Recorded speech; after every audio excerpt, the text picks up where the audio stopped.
Bonjour Lionel. Bonjour Renou. Renou. Alors, tu es arrivé à Auroville quand? Le 1er novembre. Et tu es professionnellement tu es un anthropologiste, c'est ça? J'ai une formation de socio-anthropologue. Alors, si la profession c'est avoir un emploi, je n'ai pas de profession. Mais si la profession c'est d'avoir des capacités, alors oui, ma profession c'est socio-anthropologue. Et alors, en tant comment on dit? Socio-anthropologue ou anthropologue. Oui. Qu'est-ce que vous avez découvert à Auroville? J'ai découvert des choses qui m'intéressent beaucoup, à savoir des façons alternatives de vivre ensemble. Et c'est pour ça que je suis venu à Auroville, en fait. C'était pour découvrir un des endroits du monde où les gens proposent une alternative au vivre ensemble. Donc j'ai parcouru différents milieux comme les Rainbow Gathering, un peu le woofing, un peu des choses sur Internet, un peu dans la politique avec le Parti Pirate. Et j'aime bien les visions alternatives de la société, donc voilà, ça m'a attiré vers Auroville. En même temps que j'avais envie de visiter l'Inde, ou en tout cas découvrir. Visiter, c'est un grand mot parce que j'ai pas fait le tour de l'Inde et je crois pas que je vais le faire un jour. C'est trop grand. Oui, c'est grand et puis c'est différent partout. Ouais, Qu'est-ce que tu as visité en Inde jusqu'à présent? Pas grand chose en fait. Je suis pas du genre backpacker à changer de place tous les 2 jours.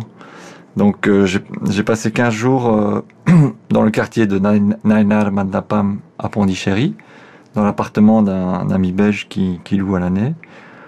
Et après je suis venu à Aspiration Community. Et là j'ai commencé à visiter un peu Auroville. Des endroits comme Johnny's Home, la Fertile. La Fertile, ouais. Super. C'est là que j'ai commencé d'ailleurs. Ah bon?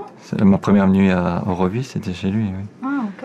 Ouais, j'avais perdu mes clés, mon argent, enfin j'avais tout perdu et j'étais au Visitor Center. Et voilà, c'était la première personne qui a accepté de m'héberger. C'est vrai que t'avais tout perdu? Tout non, pas le passeport, pas tout ça quoi, mais j'avais perdu une banane dans laquelle il y avait mon argent, la clé de mon appartement. Et comme c'était le soir à 10h du soir, j'avais pas envie de rentrer en vélo à faire je sais pas combien de kilomètres dans... Donc heureusement il y a des gens encore comme ça, il y a des places comme ça à Auroville, donc t'as tout. Voilà, ça n'a pas été la première personne, mais...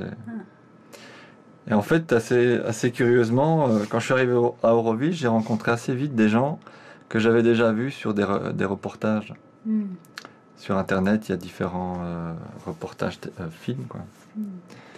Et donc, voilà. Et en tant que... mais tout ça, qu'est-ce que tu en dis en tant qu'anthropologiste? Est-ce que... c'est encore en route, mais quand même en 40 ans, est-ce que tu vois une espèce de fusion, de changement de culture, d'échange de culture? Qu'est-ce que tu vois? Ce serait un peu présomptueux de ma part de... Et en plus, tu connais pas comment c'était 40 ans en arrière, donc c'est peut-être dur de voir une courbe. Je pourrais inventer des histoires, faire le gars qui fait semblant d'eux, mais... Bon, très bien. C'est mieux vaut être honnête. Mais non, mais il faut... Allez, il faut parler de ce qu'on connaît. Je peux avoir des avis alors plus personnels, quoi. Mais je veux dire un avis plus... comment dire? Professionnel. Oui. Même si j'aime pas ce mot-là, mais je veux dire l'avis d'une personne informée. Et, en fait, mes outils d'anthropologue...